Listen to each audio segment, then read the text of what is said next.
সুপ্রভাত বন্ধুরা, সকাল সকাল আমি আর আন্টি এখন যাব মার্কেটে। আমাদের আজকে সানডে সকালটা হয়ে গেল, তো আজকে তো ছুটি, ডিউটি নেই। তো আন্টি আমি এখন যাচ্ছি মার্কেটে, আর তোমরাও চলো আমাদের সাথে। আমরা কি কি নেই তোমরা দেখবে। আন্টি আজকে কি কি আনবো?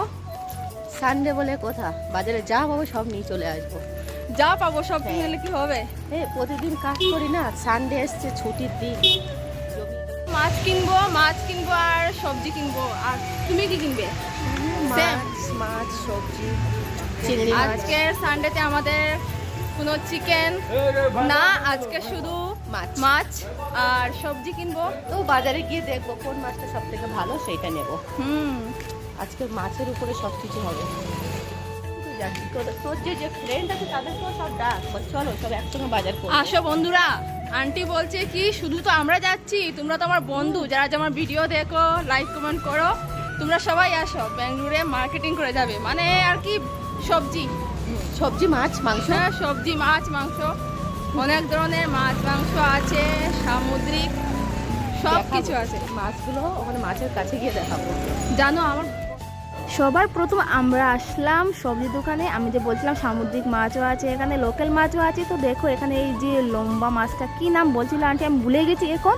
তো দেখো অনেক ধরনের মাছ টাছ আছে। তো আমরা মাছটা আমরা দুজন মিলে কিনে নিলাম। তারপর আসলাম সবজির দোকানে, সবজি কিনবো। তো সবজি তো অনেকই ছিল, তো সবজি নিয়ে আমরা রুমের দিকে রওনা দিলাম। কিন্তু এত বেশি গরম ছিল যে কি বলবো। আর গরম থাকায় আমি আর আন্টি মিলে এই যে কুলফি নিয়ে নিলাম, দুজন মিলে খাচ্ছি। পেটে কি একটা হচ্ছিল, এত বেশি গরম ছিল আজ, তাই। তারপর আমরা আবার রুমের দিকে রওনা দিয়ে দিয়েছি। দেখো আমাদের ব্যাগ ভর্তি সবজি আর মাছ দুজন মিলে নিয়ে নিয়েছি আমাদের দুজনের জন্য। তো বন্ধুরা, তোমরা ব্লগটা প্লিজ স্কিপ করবে না। আর ব্লগের লাস্টে একটা সুন্দর জিনিস আছে, ভাবতে পারিনি যে আজকে ব্লগ করতে করতে লাস্টে এত সুন্দর জিনিস একটা দেখবো। তো বন্ধুরা, আমরা এখন বাড়িতে যাচ্ছি, বাড়িতে অনেক রুমে যাচ্ছি। বাড়ি থেকে আসা হয়ে গেছে অনেক 1 বছরের উপর, তাও এখনও বাড়ি বলি, রুম বলতে ভুলে যাই। তো দেখো এখানে সবজি টবজি বেশ কিছু আনিনি, অল্প এনেছি, যখন লাগবে আবার নিয়ে আসবো। মনটা ভাল লাগছিল না বাড়িতে। আমার মামার তো ভাই বোন সবার বিয়ে টিয়ে হচ্ছে, অনেক ফাংশন হচ্ছে, কিন্তু আমরা এখানে পড়ে আছি, অনেক খারাপও লাগছিল। তো কি করব, তো মনটা ভালো লাগছে, তাও ভাবলাম যে একটু ব্লগ করি, দেখি কি হয়। তো এখানে দেখো মাছটা ধুয়ে রেখে দিয়েছি। তারপর আমার রান্নাবাড়াও শেষ হয়ে গেছে। এখানে করেছি দেখো এই যে কুমড় দিয়ে, চাল কুমড়, এটা দিয়ে করেছি মাছ দিয়ে। তারপর করেছি মাছের তেল দিয়ে আর পেঁয়াজ দিয়ে, আর মাছের একটু কাটা এগুলি দিয়ে একটু চড়চড়ির মতো করেছি। তারপর আমার স্নান টান হয়ে গেল বন্ধুরা, স্নান টান করে এসে গেছি, আর বোন এদিকে পুজো দিয়ে দিয়েছি। তারপর আমরা খেতেও বসে গেলাম। এই যে ভিডিওটা একটু লম্বা দিক দিয়ে হয়ে গেছিলো, তাই এরকম হয়ে গেছে, তোমরা প্লিজ কিছু মনে করবে না। তো আমরা বসে বসে খাবার খেয়ে নিচ্ছি। তোমাদের সানডেটা কেমন কাটলো বন্ধুরা, কমেন্টে নিশ্চয়ই জানাবে।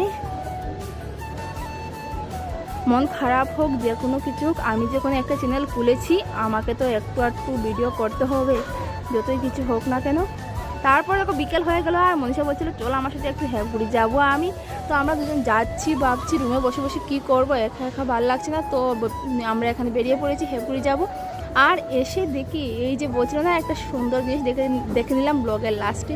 এই যে দেখো ফুল, এত সুন্দর সুন্দর ফুল। আমার কিন্তু নেওয়ার ইচ্ছে হচ্ছিল, কিন্তু আমি নিচ্ছি না, ভাবছি এখানে ফুল নিয়ে কী করব, বাড়িতে নিয়ে যেতে অসুবিধে হবে, তাই আর নেইনি, শুধু দেখলাম ফুলগুলোকে। তারপর বন্ধুরা আমরা একটু শপিং করেছি, আর এখন আমরা রুমে যাওয়ার পালা, রুমে যাব। তো বন্ধুরা, আজকের জন্য ব্লগটা এখানেই শেষ। সবাই ভালো থাকবে, সুস্থ থাকবে। আজকের জন্য টাটা, বাই বাই।